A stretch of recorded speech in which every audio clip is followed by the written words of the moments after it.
Hello, welcome to game 2 of the match, Snowbz versus SSounder. Snowbz is currently up 1-0.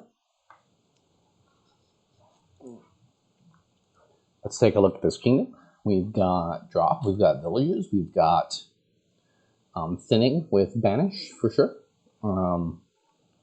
and gainer with Leprechaun, Sheepdog. I mean, Leprechaun Sheepdog is not like great. It's kind of tough to organize, but I think you can make it work. It's probably worthwhile opening a couple of coins here, a couple of things that generate coins here early, just to try to get some banishes off.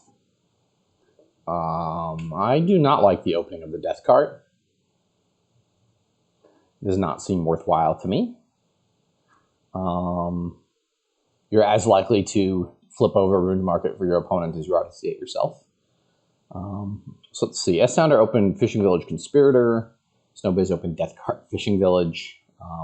SSounder should certainly banish 2 here. When you're playing the banish games, banishing 2 is more than enough.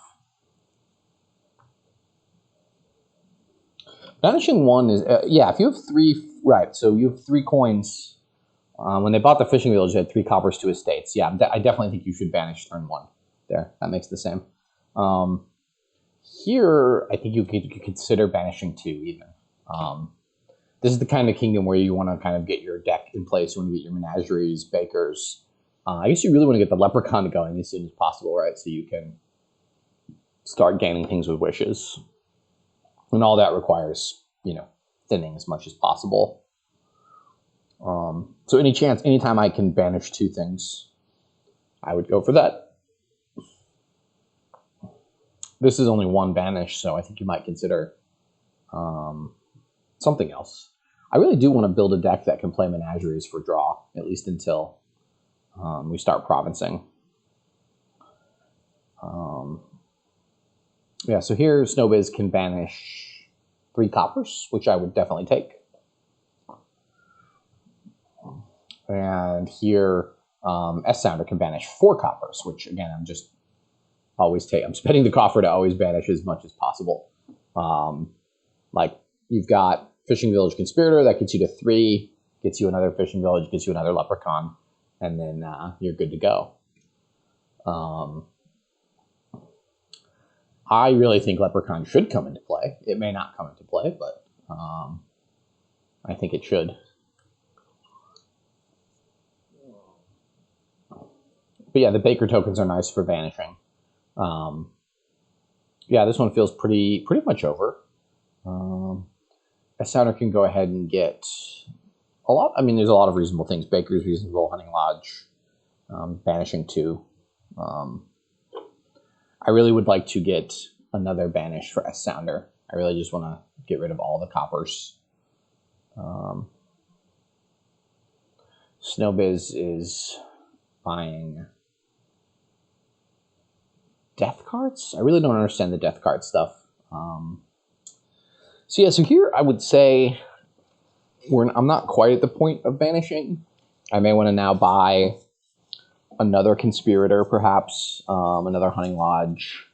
I think maybe another Conspirator will be good. And then next turn get a Leprechaun, and the turn after that banish the rest of the coppers. And then you're adding a gold that turn with Leprechaun, adding wishes. And then from there, you can start to green. Does SSounder have a village in play? They do. Okay. So, yeah, you can wish for dogs. You can do a lot of stuff. I don't really think the dogs are that useful here. But it's just gains are so limited here that it's tough. Yeah, so here I definitely want a Leprechaun because I now have 7 uniques and I'm able to play them every turn with a little bit of luck, as long as you're not like bottom decking the Hunting Lodge. I can also see banishing 3 coppers here, buying Leprechaun next turn if you're a little bit concerned. Yeah, going back to the opening, I think banish 2 estates and then you've got 4 the other hand. Even like double banish, so your hand is 7 coppers on turn 3, and then you draw 5 coppers. You just buy Baker, I suppose, and then the next turn you buy another Baker, and then you banish coppers, then you buy a Conspirator. Like that deck builds up really quickly. I don't understand the death card stuff really. It seems like trying to do something fancy that I'm not really following. Like the runes are not good for the deck. It's hard to line up death cards, and like you're spiking price points that are giant at its point when your deck can't really use them. Yeah, but you know the top rune, Moyo. You know the top rune is not Ruined Market.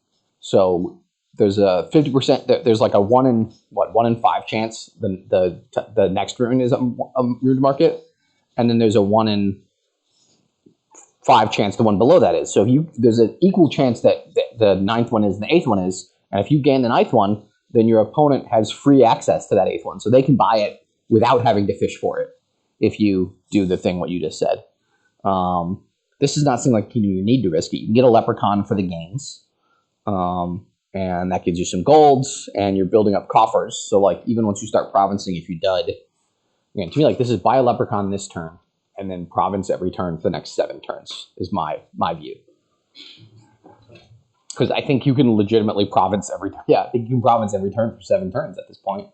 You'll have so many. You'll get 2 free coffers a turn, plus you are adding wishes. You can wish for more Bakers. You can wish for duchies later on. Probably you need an extra Hunting Lodge or something in that deck. But there's just no reason. You've got this deck now that's turn 10. So you've got a deck turn 10 that can province forever. And the turns where, I think there were turns where they got multiple death cards, but no, I think you can only get 1 death card a turn because you don't have plus buy to get them. So I think you can, yeah, I think on this Kingdom opening Ruined Market is probably losing the tempo. But if you opened Ruined Market and then Banish Estates, that's not a terrible deck. We're not quite at the point where we have enough uniques to do the spinning and actually play the wish, but next turn we should be able to. Yeah, that was nicely played by SSounder, getting stuff banished. Could have been, I think, a little even faster with better banishing, but I think Snowbz lost the thread of that one a little bit and tried to do some fancy stuff, and maybe you draw 3 estates and death card turn 3, you're really happy. It's pretty unlikely with all the runes, though. Moving on to game 3.